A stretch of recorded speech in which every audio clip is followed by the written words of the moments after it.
Well, hello once again, everyone. Will Stuart here of USA Darts. This is the Bullshooting Podcast, episode number 7.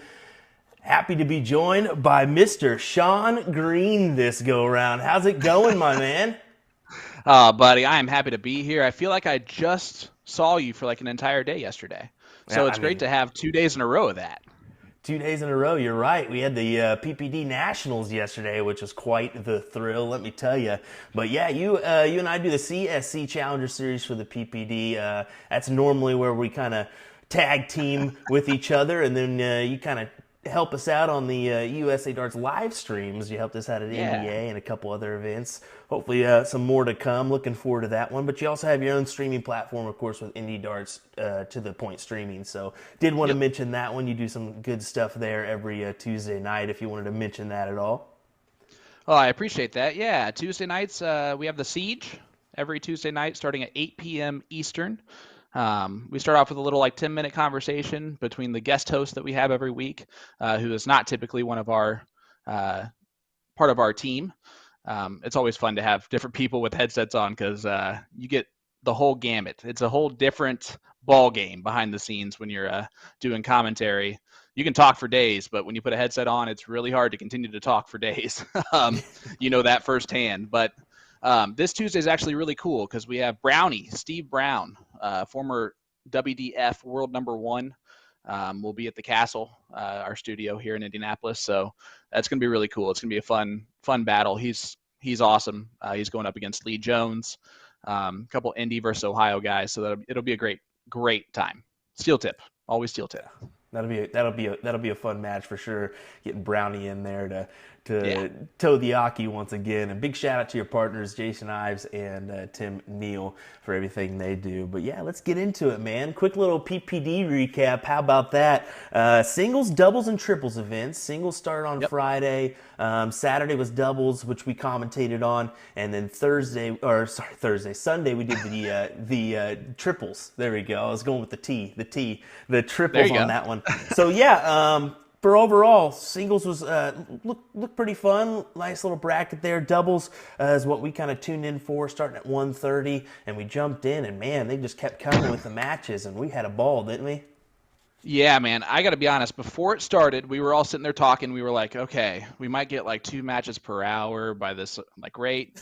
Nick, shout out to Nick, who had the entire system for the camera setup crash about 4 hours before we went live, and got all that figured out. He wasn't able to get all of the locations that had streaming setups prepared, ready to go. But man, we went for about 4 hours straight without any break whatsoever. And what that is, it's a testament to how smooth the PPD runs their remote tournaments. I was very impressed. I played in a couple remote tournaments, and they seem to last from 10 a.m. till midnight. And it's a smaller bracket than what we had yesterday with 30 divisions and over 80,000 in payouts yesterday. I mean, hats off to them. It was really awesome to see how well and how functioning that machine was. It really was, because this was a triple elimination event, so it could really kind of drag on if you don't watch out. But honestly, yeah, it was really well run. By the time we got done with the bonus pool, I think it was 10 o'clock our time, or my time, which is, I mean, honestly, bonus pool, that's after a good hour after everything kind of concluded. But honestly, I mean, it was impressive. You said $80,000 plus in payouts for just the doubles event, over, just shy of, $1,500. How about that? Oh, sorry, $150,000. $150,000. Let me get my math on it. Let me look here. That's $150,000. Way different margin there. Will, let's get our math right. I mean that's crazy. That's just a crazy number. You don't say that usually with darts. For a remote weekend tournament, absolutely not. You don't say that. And then you looked at some of the stuff that the players had to deal with throughout the weekend. It's tough to stay focused at your own home location, depending on what you're around, what you're surrounded by, because you never know. You could have a wedding party come in and start dancing on tables. That was insane. That was just like a moment. It was just like we had to kick it we were in another match and we just saw it on our spare screen there. We have two matches going on, one in the background, one on live, and we were just like kick it over to this madness real quick. And it was just it was just madness is what it was. But overall in the bonus pool, $31,000 in just the bonus pool alone. A couple $2,000 winners. And just talking about that, Kenny Doyle won singles Friday in Division I, which is $430. Won doubles, which is $330. Then turned around and won $2,000 in that bonus pool. So, $2,700. There's a nice chunk of change for a couple days on the Aki. And I have a feeling that he added to that today with triples. I'm not sure, but he tends to be in every single one of those graphics for nationals in like first or second or third place. And it's always shocking when he's in the fourth place spot. But I think he always ends up making pretty good killing there. And shout out to his partner yesterday, Chris. Played phenomenal. Also won $2,000 as part of that 10K bonus pool. So that was really cool to see. Yeah, it really was. And just if you see me looking over here, I've got my laptop up. So if you do got a comment or a question, we'll go through those at the end of the show. I'm trying to include that more so we can kind of get a little opinions or questions based at the end. But yeah, I mean, it was overall a great day, a great weekend, honestly. And I haven't checked today to see if the brackets are concluded. I know some events are. I know I saw a couple pictures of some first place winners. I know Kenny was actually in a tough spot. I think he was in the 7th in that last leg decider kind of deal where it was just one leg shootout. I knew that they kind of ended up in that spot. So I don't know if they came back or not, but tough stuff there. Man, and talk about the triple dip format, right? You have to, if you lose 2 matches early on, you have to double dip just to get to a triple dip. So you have to win 5 matches in a row if you come from that elimination bracket. And we saw 3 different teams do it yesterday, which, again, blows my mind with that being a possibility. Nick was kind enough yesterday, Nick DeShera, to give us some insight on the fact that he has been triple dipped in that scenario before and just how heartbreaking that would be. And I completely agree with you, but also on the reverse side of that, how rewarding it probably is for those 3 teams that were able to do it. Because I know at least 2 of them ended up in the bonus pool because of it. And that's pretty cool, man. That's a cool scenario. And I will be remiss to say this. One of the 2K winners from yesterday was in the bottom division, Division 30, Amy Plegman, which is really awesome. Well, let's talk about that real quick. How about the division play that happens here, where you got Division 1 all the way to Division 30, and I mean the margins in those divisions are very slim. But when you really think about it, it's so incredible to see.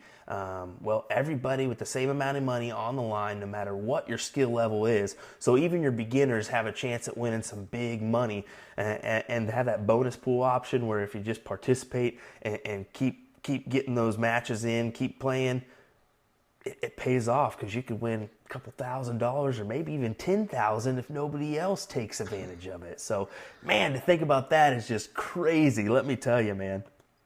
No, that's insanity. And shout out again to them for setting that up. It's not just because we work for them, right? Like, it actually is really cool. We both have the perception that we're going to be honest with what we're talking about. It's really cool. If you have not gotten involved, you should. And now is absolutely the time to do so because they just restarted their points for the entire year. So you have just as good a chance of being in that 10K pool as Kenny Doyle does right now. So get involved, get your tournaments in, get your matches in, those daily DRTs, which I would play because they seem to run smoothly for those online tournaments as per what this weekend showed. So get involved. PPD. You got to do it. Do it so you can get involved in next year's TOC. Well, this year's has over $2 million in payouts. That's right, $2 million, and we'll be there to run the show, as they say, and live stream it all. So yeah, tune in October for USA Darts coverage of that one. But moving on, we're going to do a little senior darts recap. Now that this year is finally concluded for them, and I say finally, I kind of wanted a couple more events, honestly, but we're going to get that next year. I'm kind of, honestly, it started off slow, but I'm impressed the last one, and I think they've kind of got something here. What do you think? I agree completely. I think that it's the unfortunate thing is you have some of those legendary players, right? John Lowe, John Part, even. I believe I just listened to the It's Your Shot podcast with Peter Manley on there, and he discussed kind of the fact that you have some of those guys that are playing still full time, even though they're over the age of 50, that are getting into these things. And they have a distinct advantage over those guys like Peter Manley and those former world champions that don't get to play as often. And it really does make a little bit of a difference. I think we saw that a little bit with David Cameron coming in, winning the Darts Masters event a couple months ago. Of course, he's at the top of his game right now anyway, but it's really kind of interesting. Robert Thornton still is trying to get his tour card every year. So you see him winning the Darts Championship and the match play. It's an interesting format, and I think some of those older guys are going to start practicing a little bit more, taking it a little bit more seriously. We saw in this last event the standard really rose a lot, and I think that's just going to keep continuing because the more this is on TV, the more events they get, the more prize money that gets involved, the more these guys are going to really test themselves to get back to that top level of darts. And I think that's really cool. It gives those guys a distinct advantage to keep doing what they love to do and what they've been doing since they were kids, most of them. That's really awesome. I love that. I agree 100%, and honestly, a big shout out, as you said, Robert Thornton. Big shout out to him as he won the World Senior Darts Championship and Match Play. And then big shout out to David Cameron, who won that World Senior Darts Masters. So yeah, it was impressive, honestly, to see this kind of happen, to see it, kind of as it kind of progressed. I think the production level at the very beginning was a little bit lacking. I think at the Circus Tavern, and then they went to Lakeside, and then went to this new venue, which is more of a newer venue. Kind of has all the latest and greatest per se. I don't know. I think that we saw what it could be. I think that they just need to put that little extra production value in there, give it that bang, because I mean, when you're looking at things like the PDC, what they've done, everything like stands out, doesn't it? Oh, absolutely. And I completely agree. But again, that's of course going to happen with the production value is going to continue to rise. I mean, look at us. Look at what we do every single time. Our production values rise hopefully rise every time we do these. And it's because, you get more comfortable being able to do these things. You have those guys that, I mean, listen, I never in my life got to see a Bob Anderson point for his 180, and I got that at the beginning of the year in the World Darts. Like, that's cool, man. As a lover of darts, for fans, this is the coolest thing ever. You get a chance to see all of the legends of darts. I've never seen Phil Taylor play live. That would be so cool. So hopefully it gets to happen, man. Hopefully this keeps rising, and we get more of our North American legends invited over there to play.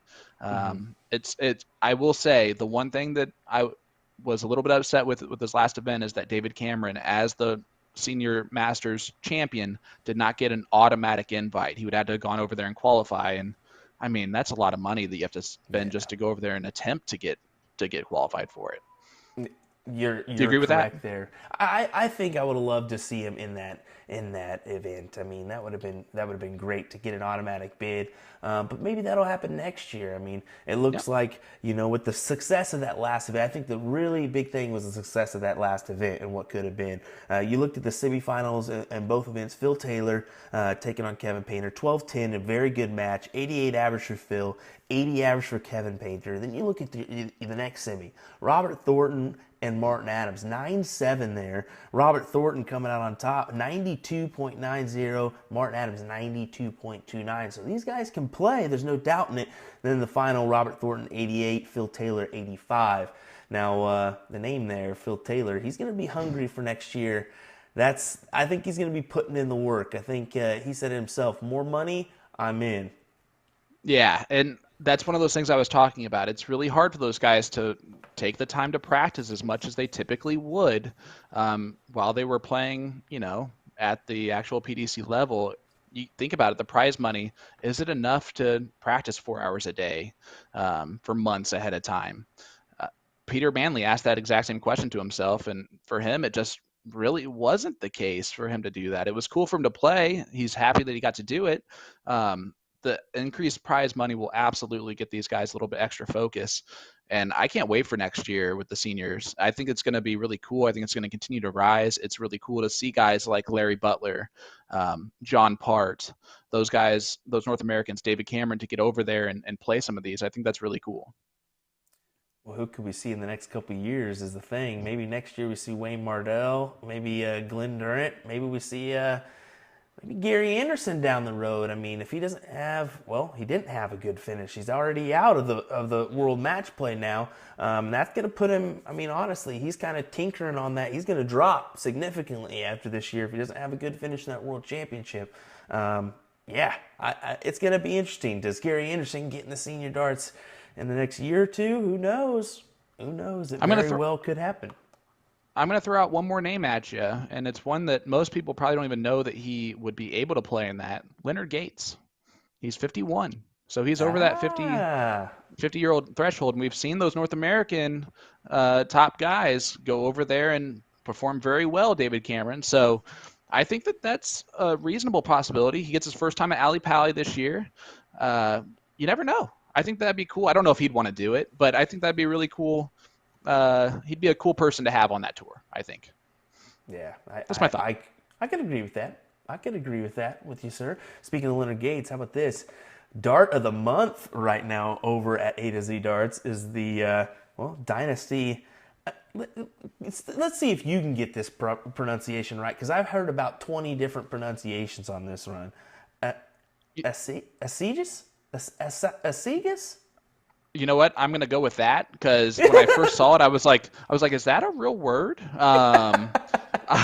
So, and I'm a language arts teacher. So, when I saw that, I was like, what were they trying to spell there? It's kind of where I was at. So, it's a cool name, whatever it is. And it's a great dictionary description. It's a African spear, as they say. So there you go. I had to look that one up myself. I said, let me check this one out and see what it is. Moving on here is Bullshooter on ESPN. This is going to be a big event for North American darts. Let's be honest here. It is a massive event. It's going to be held in Rock Hill, South Carolina, August 4th and 5th. So that's a Thursday and a Friday, folks, just for you that are wondering. Interesting little deal here that they've got. They got 32 people in the mix, and it'll be a double elimination to the top 4. Now, once they get to that top 4, it'll be a single elimination tournament, and those 4 will play on ESPN. I believe it's 11 a.m. On the 5th, so be aware of that one. Now, the interesting thing here is we haven't seen a full list of players. We just haven't. I mean, right. I would love to see a full list. It's kind of awkward that we're not seeing that full list. Yeah, the most full list we've seen is Mike Maloney doing a lot of the dirty work just to ask people and just see kind of what people collect all those, including a couple of declines. For different reasons or different purposes, but it's a very, very stacked 32 players, which it should be, right? I mean, it's going to be a fun event. I hope that ESPN does darts justice. I know that Gordon and DJ are going to do great on the commentary, just because they know everything they need to know about darts, which is going to make things really interesting and easy for people who maybe don't play darts or don't know the game to understand a little bit better. I'm excited that they at least got a couple of those top guys to do that. That makes me happy on the surface. I just hope that the production value and that the entertainment is there as well. And I'm sure it will be. But you know how it goes. We're hoping for the best here, because we want ESPN to have darts all the time, not just one time. Yeah, you're correct there. And speaking of the list, from Mike Maloney. I did kind of steal that list, so kudos to Mike Maloney on this one. I'm going to go ahead and put that in the ticker at the bottom so you can check it out for yourself. There's a few names on there. As you can see, the check marks beside those are confirmed. There's a few declined. There's a few that still haven't confirmed yet. So it's a list, I believe, of 26 confirmed names, so you can check that out for yourself. But yeah, the format, 501 split bull, double out. So there's a little bit of controversy there because I think it started out as a fat bull event. Is that correct? Yeah, that's what I saw from the get-go, and I think they got feedback right away, which I actually really appreciate that they got feedback right away and then decided to change the format. And I agree with their change. I think a fat bull is probably good for an overall soft tip audience, but it's not as much fun to watch. It becomes who's going to miss first, not who's going to hit what they need to hit. I think having it split bull, it becomes a little bit more of a strategic. You can hit that double bull to hit the 170 big fish, which I like. When it was the fat bull double out, it didn't have that opportunity. The 160 became the big fish, and I hate that as a dart fan. I like that it really is. It's old school darts. It's steel tip format in a soft tip game. So we're going to see some high scoring power from these guys, all of them, which I'm looking forward to. I think it's going to be a really interesting format. Do you agree with this format here? I would love cricket. I'm going to be honest with you. I would love cricket added in as a soft tip US ESPN format, but if they're going to just do all 501, I'm okay with it as long as it's split bull double out. I kind of would lean towards doing maybe a kind of what the Asian market does, where they kind of split things up a little bit and do a couple 501, maybe a couple cricket do that. I would have been kind of a fan for that. But when you're talking about an hour's worth of time, I think that's what they're focused on here, is the hour's worth of time. Let's go ahead and do 501. If we have some interesting matches, then maybe we can do that production value. Because you got to think, they're not going to be playing darts that whole time. They're going to be doing little stuff like this. They're going to have somebody in front of a mic doing the announcers, get to know these players a little bit, maybe a little splash of that, we hope. We can Hopefully. hope. Yes. Yeah, exactly. We can hope. And if they do that, then they're doing it right. And maybe that's what they're focused on. So I could see that side. And you're right. I agree with the change to the split bull, just for the simple fact is, yeah, it can be eye-popping for those newbies to see those bulls go in after another, one after another. But after a certain time, it gets a little boring. You want to see a little a pop, not a guarantee, and some breaks of throw. You don't want to see some constant, okay, he starts, he wins. He starts, he wins. Because that's what could happen in that fat bull format. Absolutely. And especially with the caliber of player that you have. With this list, and you're seeing it underneath there, those guys, when they shoot at bulls, they're hitting it 90% of the time, 85% of the time. And I don't know if I'm even being easy on the stat there, but it's great at first, and people are like, oh my gosh, I've had people walk into a bar or a place where I'm playing darts and I'm in the middle of shooting and I hit a hat trick, and they're like, oh man, that was awesome. Yeah, it's awesome the first time it happens, but if you can do it continuously over and over and over again, it becomes like, okay, so who got the start of this match, because that's probably who's going to win it. And that becomes a little bit of a monotonous 1 hour time frame, if that makes sense. Yeah, it really does, and it makes for not a very fun event in the long run. So I'm glad that they kind of changed things around. But overall, first place $10,000, second place $5,000, third and fourth $2,500 overall. So I know you had some thoughts on that. I don't know. What do you think? Yeah. I'm not going to give my reasoning for it. I think it's a little bit low on the payouts overall. And I know that's crazy to say, with $10,000 going to first place and $5,000 to second place. But there's a lot of money in soft tip darts. There's a lot of money in all these Bullshooter events. I'm sure there's a lot of money going into this ESPN gig. It just seems like it's a little bit low for the player point of view, if that makes sense. They're driving, they're spending their own money to get to Rock Hill, South Carolina, all 32 of them, with only guaranteeing 4 payout spots. I can understand why some people turn down that opportunity to do that. At the same time, if it was 20,000 to first place, I think everyone would be like, yeah, that's more worth it than anything else. I don't think we'd see any declines, if that makes sense, on that list of players. Yeah, that's just my thoughts on it. I get you. I can't remember what the payout was for the North American Championship off the top of my head, but that would be something to compare it to, maybe. 20. If I was was it 20,000? Or was it? No, I believe it was actually right at 10,000, 5,000. I think it was around the same, but the actual U.S. Darts Masters, it was 25,000 to first place. Okay. Which, again, we had 8 guys who had a chance to win that, technically. Yep. You are correct. But yeah, I know it's going to go up. I know that once sponsorships happen and all that kind of rises, I know that those payouts are going to go up. It's the first year of doing it. Hopefully it's the first year of many years of doing it. And I think as dart fans around the country, we're excited for this, and I'm not taking away anything from that excitement. Just from a player's perspective, I could see why some of them might decline for a different opportunity that they have available to them, because that exact following weekend is Music City. So like that Friday, Saturday, Sunday. So it's weird on the timing aspect for that as well, but I'm excited, man. I'm looking forward to it. I don't know if it's going to be live at 11 a.m. on ESPN2 or if it's going to be a tape format. I kind of hope it's taped if it's at 11 a.m. on a Friday, because I would hope to replay it kind of in a primetime spot, if possible. I'm seeing way too much cornhole and not enough darts. Let's put it that way. Yeah, but here's the reality. At least we're on there, and at least we can try to wrangle in some good views. So if you're wanting to, well, you need to. Let's be honest. If you're a dart fan, tune into this event. Let's push those views and let them know, like, there's interest in this.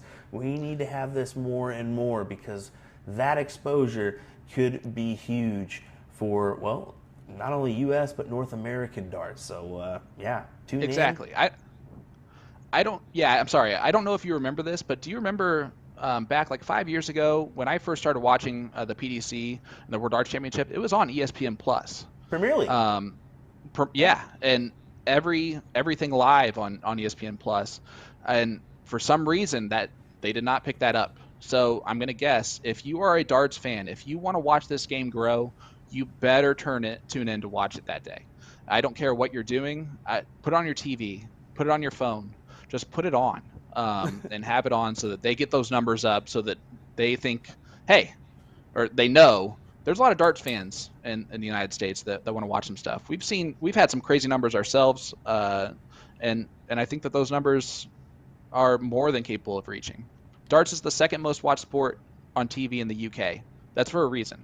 Yep. I think that can be something that can happen here. Why not? I'm just saying. Why couldn't it be? Tune in and watch it for yourselves. Who's going to win? Give me one name.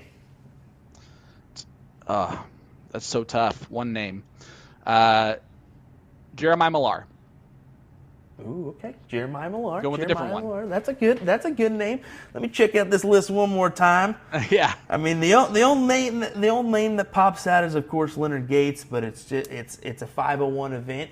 Rather than a cricket event. He definitely would be my stronghold in a cricket type event. But it's tough, right? Yep. I'm going to go with Rick Hinsey. That would be a surprising deal. That would be a surprising deal, and I think he would surprise a lot of people. But I think he could very well slide through a bracket, and that's going to be my choice. It's a gutsy pick, but I'm going to take it. And it's really tough for us too, right? Because we're friends with so many people on this list.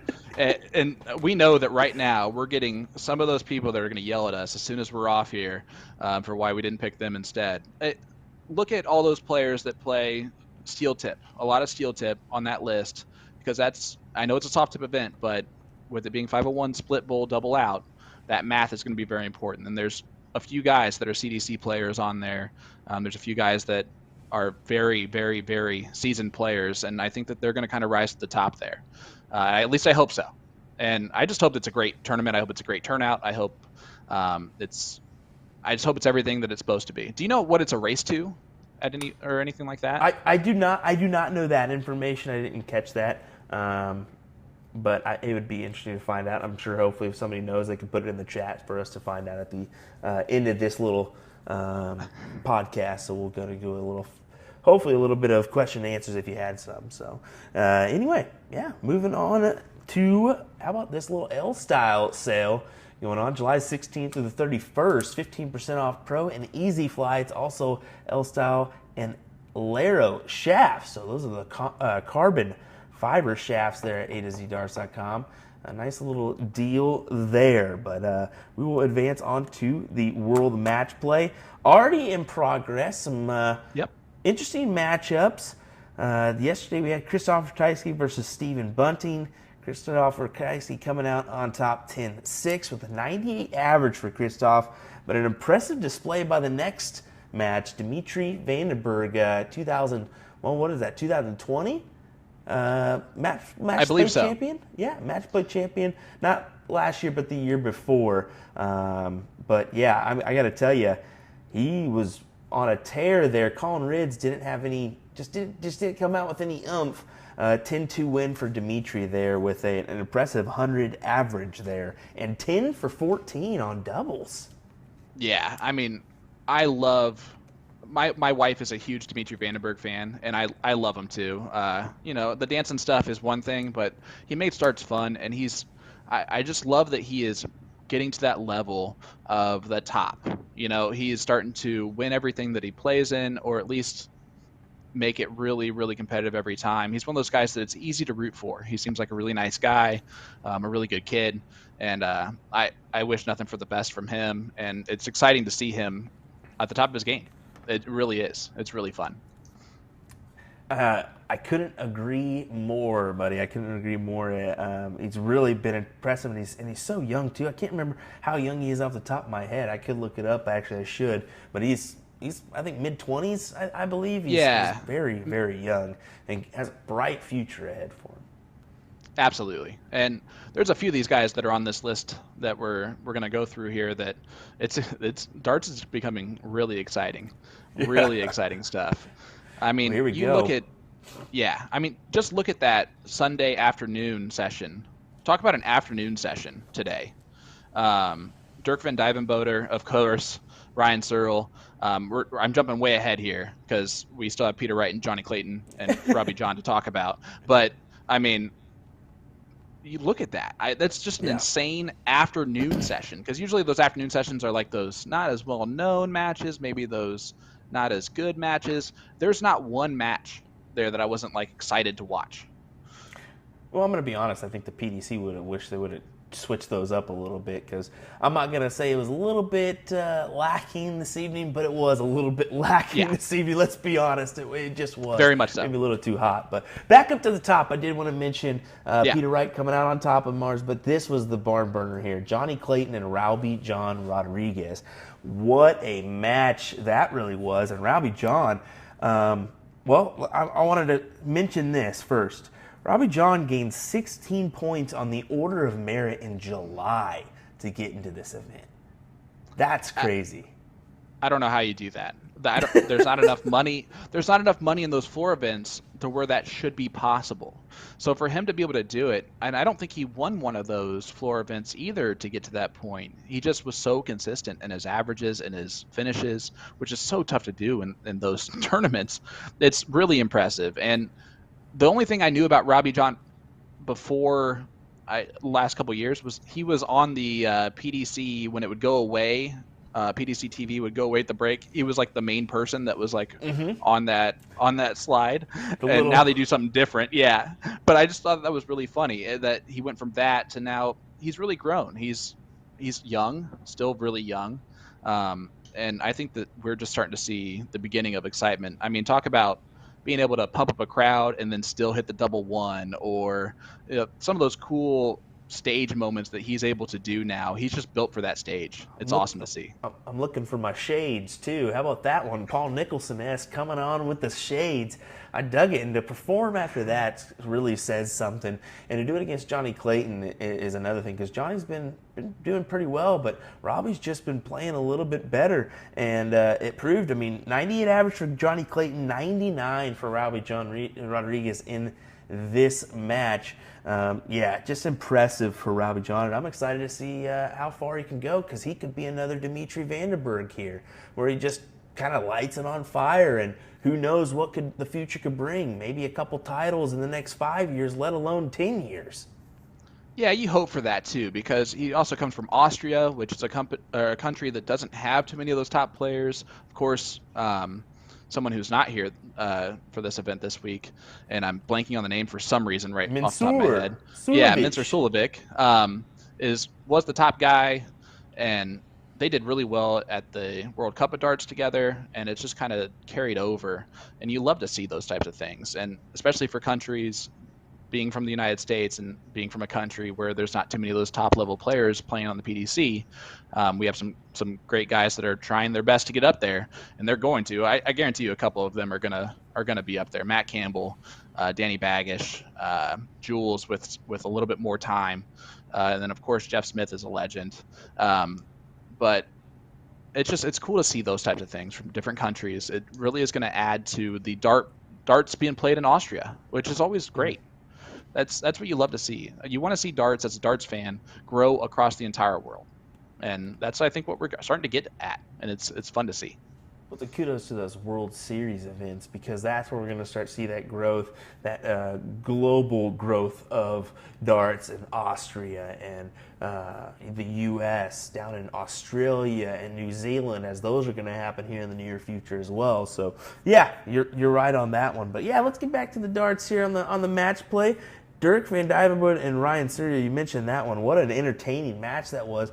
Early in the morning, so some of us actually didn't get to see it, but it was a 103 average for Dirk Van Dijvenbode and a 100 average for Ryan. My goodness, maybe the match of the tournament so far.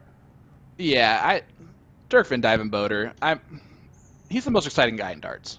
I think it's hands down from his walk-on, where sometimes he'll sprint to the stage, and just his like fist bumping thing. Jules does it with his walk-on as well. You love to see it.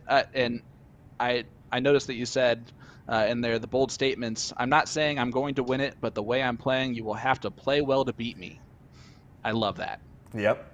I'm not saying I'm going to win it, but you're going to have to play well to beat me. Yeah, that was kind of a statement to let him know, like, I'm here to do damage. My time to shine is here. Let's see if we can do it. That kind of statement right there.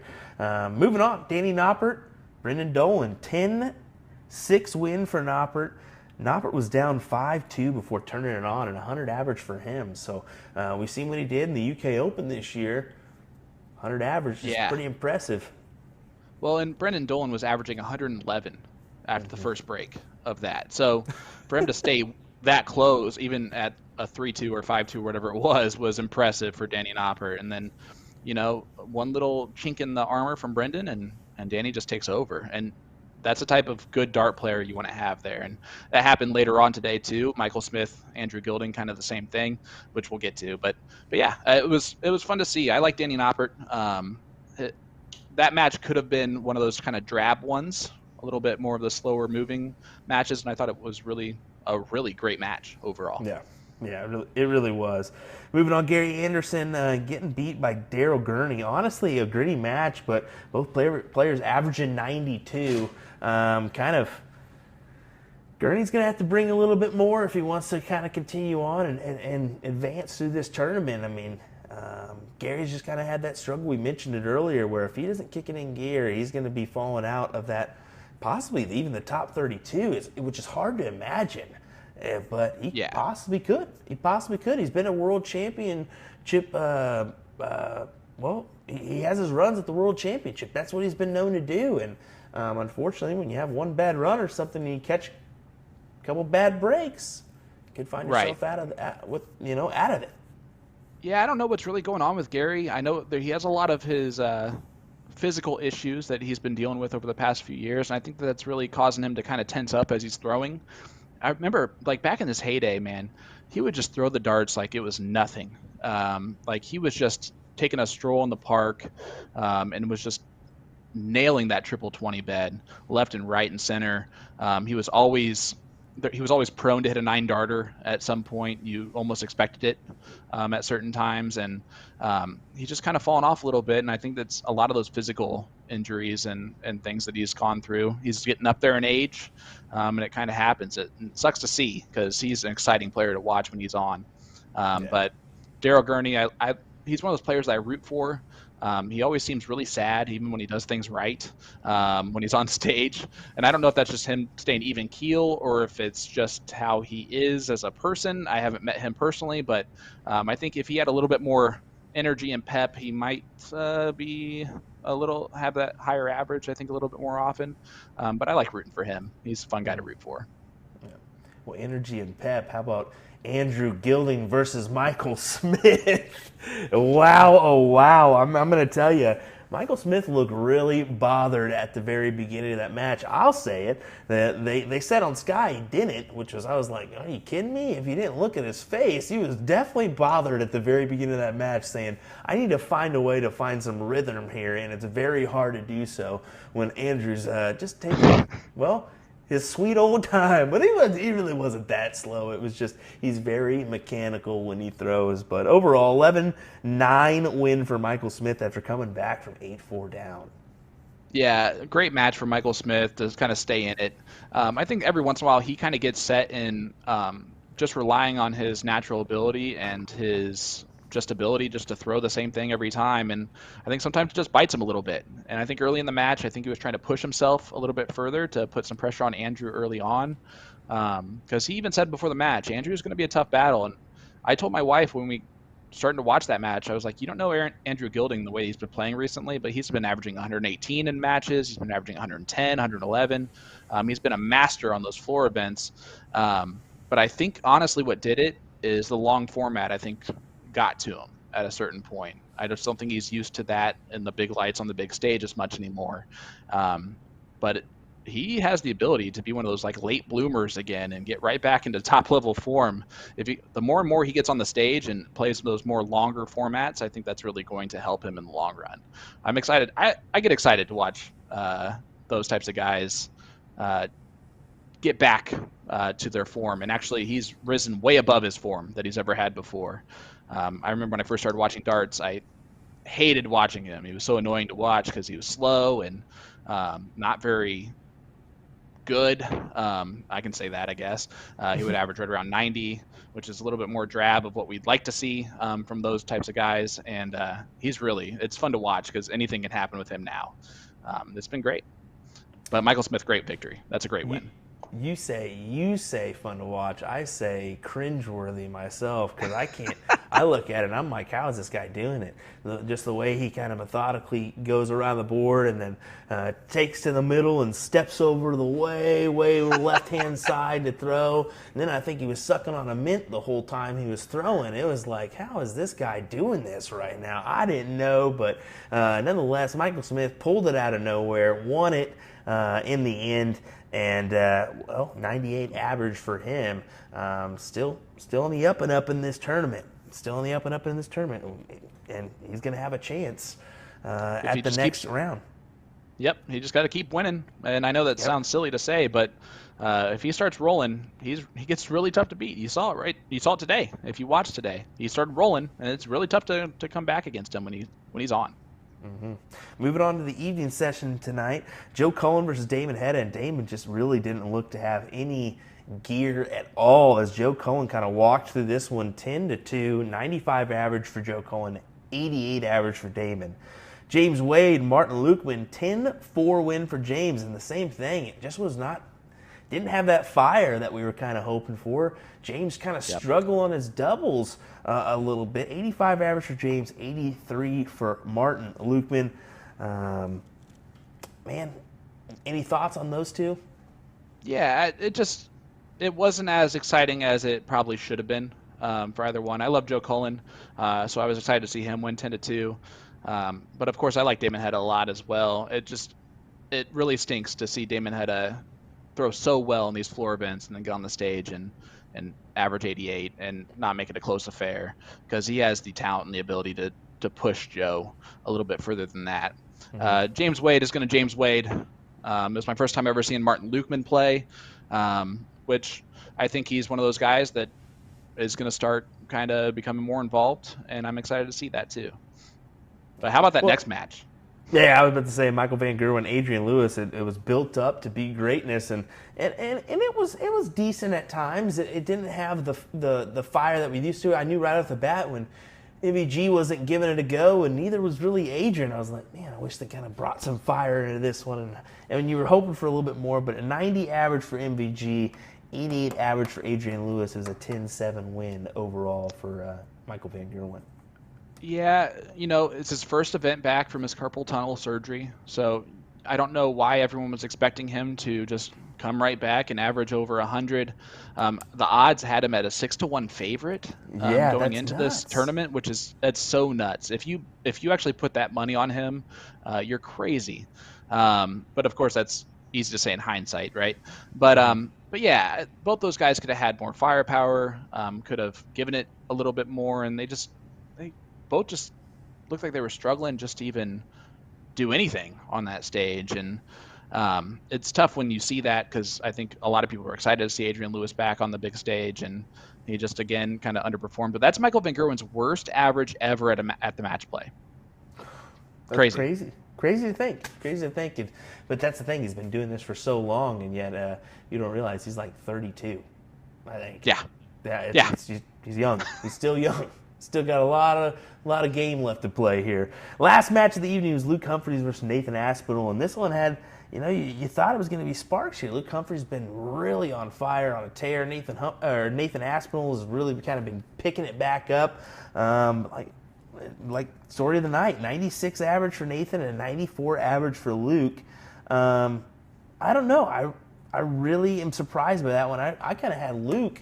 I circled his odds as 12-1, kind of one maybe to put some money on if you can in your state, that kind of deal. Yeah, he actually shocked me in his pre-interview before the match started. I don't know if you watched those, but Nathan Aspinall seemed to have a little bit more firepower or fire in his belly about wanting to win this tournament, thinking that he could win the tournament. And Luke Humphreys was just like, yeah, I'm excited to be here, and it's going to be good. I'm excited for other things down the road too. And it was almost like he's kind of overlooking this one a little bit, I think. And I think it cost him at the end of the day. Yeah, very well could have, as it was just kind of like one of those scary things. It's like, I was just like, what are you, give us what you've been giving us, and he just couldn't produce. But it just shows you that any given time you can have just one of those days that you just want to forget about and move on from. I mean, it was hot on that stage, and it is hot in that whole arena. So that could factor into some people as this kind of continues on. But looking into the rest of the schedule here, as we've got tomorrow's session with Rob Cross versus Chris Dobie, Jose De Souza versus Gabriel Clemens, Gerwin Price versus Martin Schindler, and Dave Chisholm versus Kim Hybricks. Is there a match that stands out there for you? I'm looking forward to the Gerwin Price-Martin Schindler match. Martin Schindler's been kind of really throwing well recently. Gerwin not as well recently. I think that one could have some fireworks in it as a potential upset with Martin Schindler winning. I always look forward to Jose De Souza just to see what he's going to miscount. That's always fun to have happen. So it's again, I think the Sunday afternoon session would be a little bit more of an exciting lineup for tomorrow night. But yeah, I'm looking forward to it, man. Just this whole tournament is always fun. The match play win by 2 format is always fun. It always is. It certainly is. For me, it's Dave Chisholm versus Kim Hybricks. I'm excited for a little fireworks on that one. As some people Wayne Mardell is picking Dave Chisholm for that side of the bracket. So a couple more odds that kind of stood out for me. Of course, that MVG at 6-1. I didn't like that one at all. But the three other ones that I liked was Luke Humphreys and Dimitri Vandenberg at 12-1. Of course, Luke Humphreys is now out. And what I thought was interesting was what James Wade at 40-1. That kind of was like, that would be one that I'd put a buck or two on just to have a little play in the field. But with his 85 average, I don't know, that kind of one would scare me if I put a massive amount on him. That one, that's for sure. Yeah, I love James Wade, but for an entire week-long tournament, his focus tends to go in and out. He tends to kind of daily pick whether or not he's going to try his best or not. He almost, when he's walking onto stage, you can tell if he's even into it or not from time to time. And I think he's gotten a little bit better at that. But I think that's probably why the odds are where they were. And of course, the 85 average isn't going to help those odds at all. Now might be the time to pick him after he won his first round matchup, because you never know. And his odds are going to drop, I think, at this point. Yeah, you certainly never know. But, hey, you're defending champion in this one, Mr. Peter Wright. So just a little reminder on that one as we move on.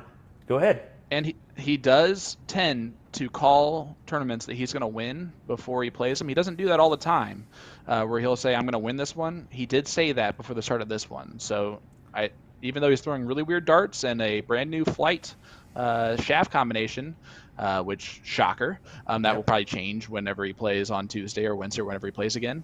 But those banana pants, if he brings those back, he's going to win. I'm telling you. He had those PL-15 Medusa darts and the Condor flight. So, yeah, a little change of pace there for Mr. Peter Wright, but we all know he frequently changes his equipment and test the waters, as they say, with his equipment. So Women's World Matchplay will be Sunday the 24th. It's the first running for this one. I'm excited for this. And here's your lineup. Lisa Ashton versus Chloe O'Brien. Fallon Sherrick versus Katie Sheldon. Lorraine Winstanley versus Rianne Griffiths. And Aileen DeGraff versus Laura Turner. Laura Turner is the one that kind of stands out because we just seen her today with the PDC match play commentary. But what do you think about this Women's World Match Play? Man, just think about how amazing the matchup of Fallon Sherrick versus young Katie Sheldon, like teenager Katie Sheldon, is going to be. You can see her right there. And she throws the darts with the same type of Danny Lobby-esque, Michael Smith-esque speed. So I think that really helps her as a young person because she doesn't really have time to think about her form, her darts as much. It's kind of by rhythm.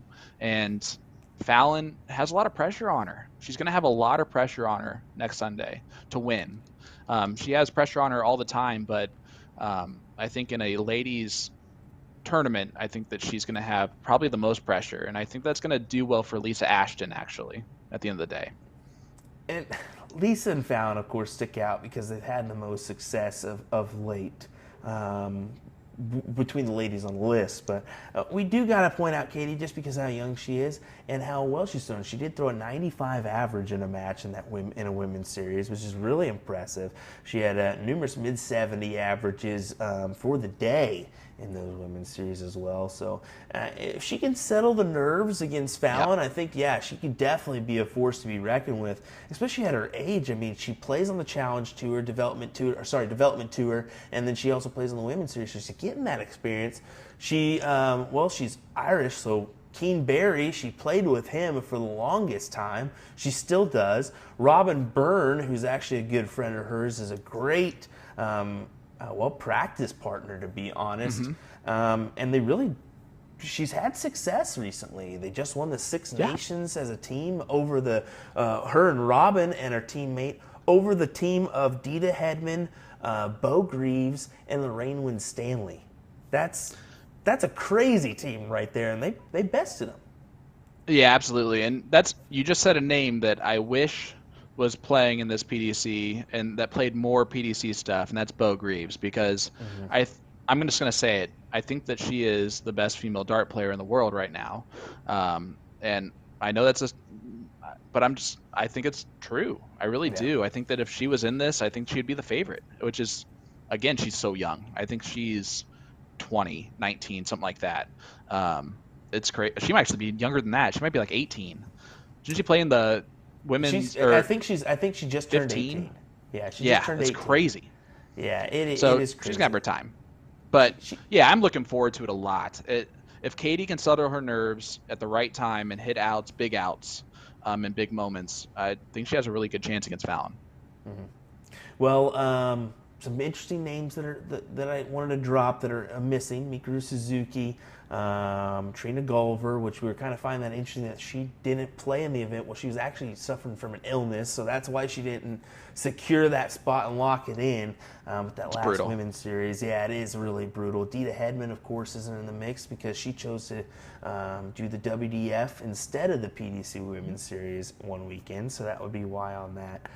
But yeah, for me, I think Lisa Ashton's going to pull this out at the end of the day just because of her experience with having her PDC Tour card and playing those guys for 2 years straight and then coming into this year.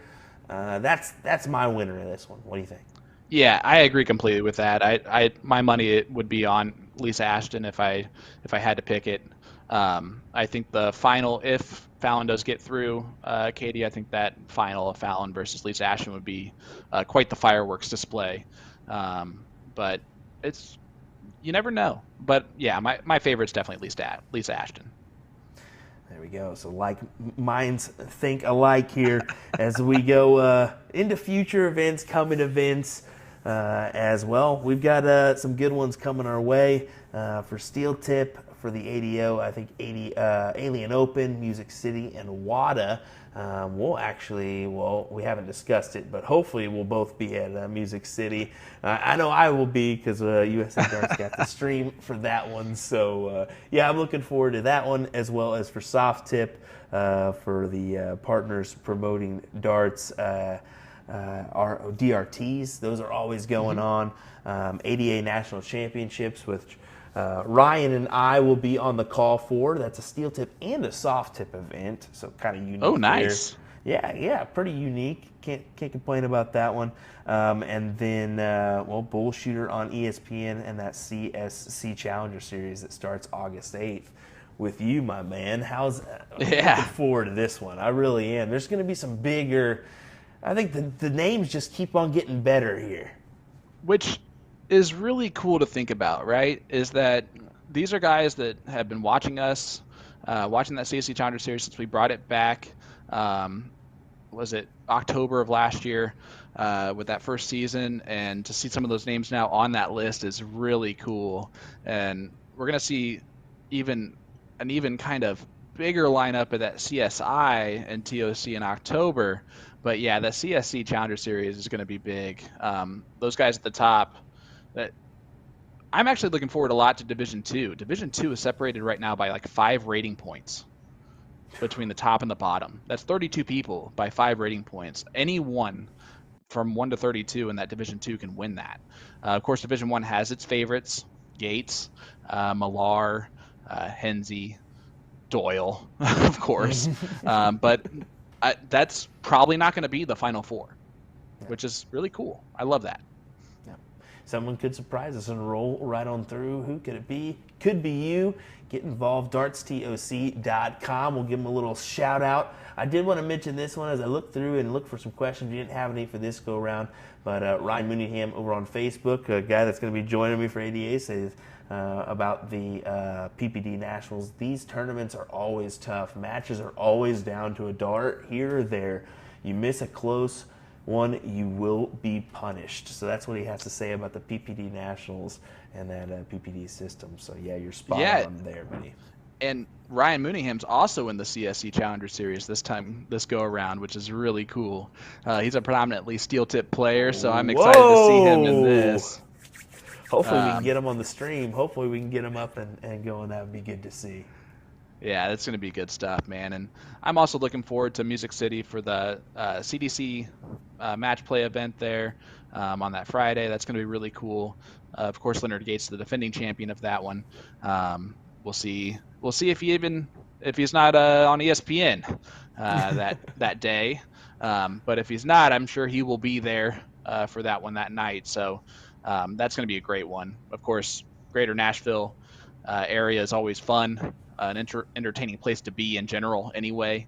But that's gonna be really fun, man. I'm excited for everything we got coming up, and I'm excited for everything darts has coming up, because darts just continues to grow. It seems like, man, we've just rattled off for an hour and haven't stopped talking anything darts related, and it's been really awesome, man. I've enjoyed every second of it, and it's just great to see darts growing, man. It's really awesome. It really is, and hopefully it just continues to grow, and with this ESPN deal, hopefully we continue to get the exposure that we want, that we need. We'll see how it goes, folks. We need your help to do it, so just keep on viewing, keep supporting us here at USA Darts. We certainly appreciate it. As always, folks, we want to thank you for tuning in to this episode of the Bullshooting Podcast. This is the visual version. You can always get the audio only on all your podcasting platforms after the fact. For you that are just listening to this audio version, come on over to our Facebook page or YouTube page and subscribe and check out the Real Deal Live with some pictures and some highlights in between. We definitely appreciate you. So I do want to make everyone who's listening aware that I'm not as attractive as the last guest you had on here. So don't expect that. All right. More of a face for that podcast. Not so much for the visual aspect of it, but no, man, thank you so much for having me on here. It's what you do. It's been great to shoot the bull with you today. It's been a lot of fun. Yeah, there we go. There we go. I appreciate you being on Nick. I wish he had the handlebar last time. That's how I wish he had. That would have been good. That'd have been good. Yeah, but yeah, it's always fun to have you on here, whether it's at a live event or CSC Challenger Series or just even doing this. Definitely appreciate it, man. And looking forward to the next time, sir. Absolutely, man. I'll say yes every time you ask me. I can tell you that much. I appreciate it. Well, thanks, folks, for tuning in. We'll see you next time on the Bullshooting Podcast. Take care from William Stewart and Sean Green. We'll see you later. Have a good one, guys.